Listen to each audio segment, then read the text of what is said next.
Welcome back, everybody. Today I'm going to be doing a perler bead tutorial. The things you are going to need for perler bead making is some perler beads. I got a multicolored box from Michael's and then just organized them all into different bags. You're going to need an ironing board near an outlet, an iron, some parchment paper, a perler bead canvas. You can get this special pen that perler beads into here, and they kind of poop out of there. If you don't have a pair of tweezers or the special perler bead pen to use, you can just simply use your fingers. It's not the easiest, but it works, and it's quite simple.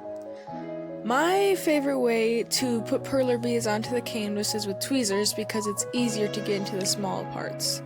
It's easier also if you have the perler beads standing up already to grab them with the tweezers and then just place them on the board.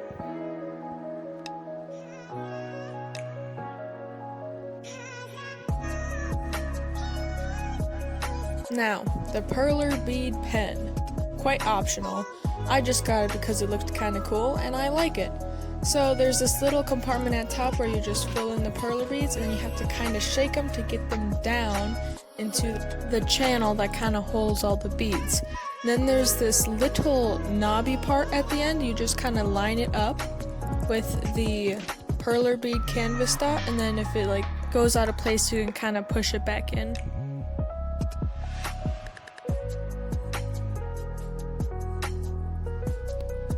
Here I decided I want to put some little black watermelon seeds in my watermelon, so I just used the tweezers to pull them out, and then use the tweezers to put them back in.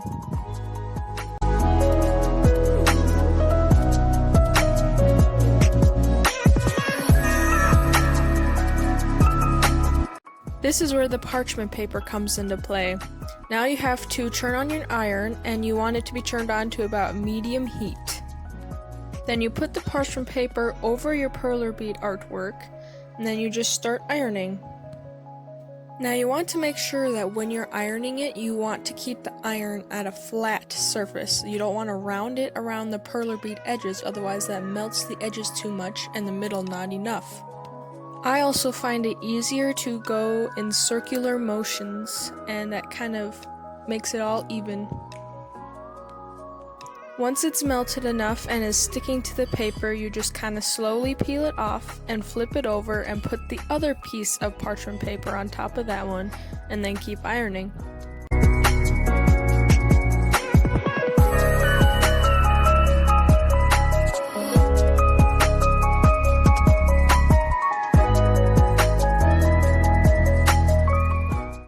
Once you can tell that all the perler beads are kind of melted to the parchment paper, then you can flip it over and keep ironing it to how much you want to iron it, how much you want it melted.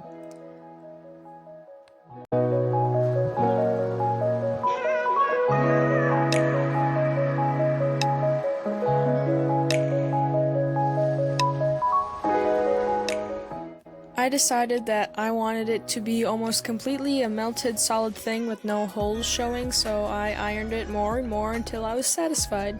You can also do that with any project that you're doing, just make sure it is all evenly melted.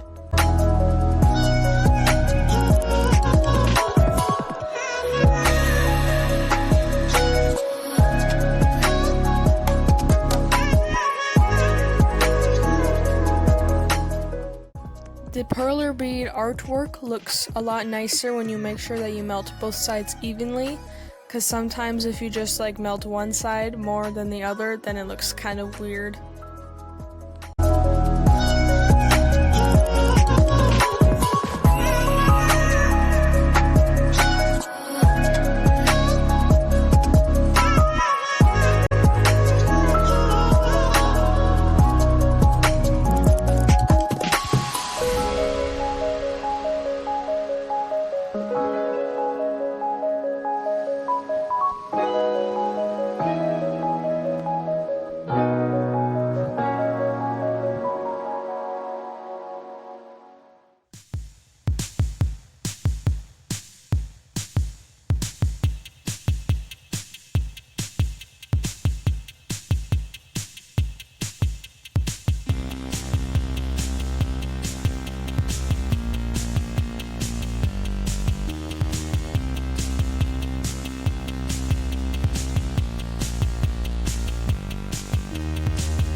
butterfly for the first person who likes and comments this video. I hope this video helped you guys who are starting to work with perler beads and need a little beginner lesson. See you guys next time!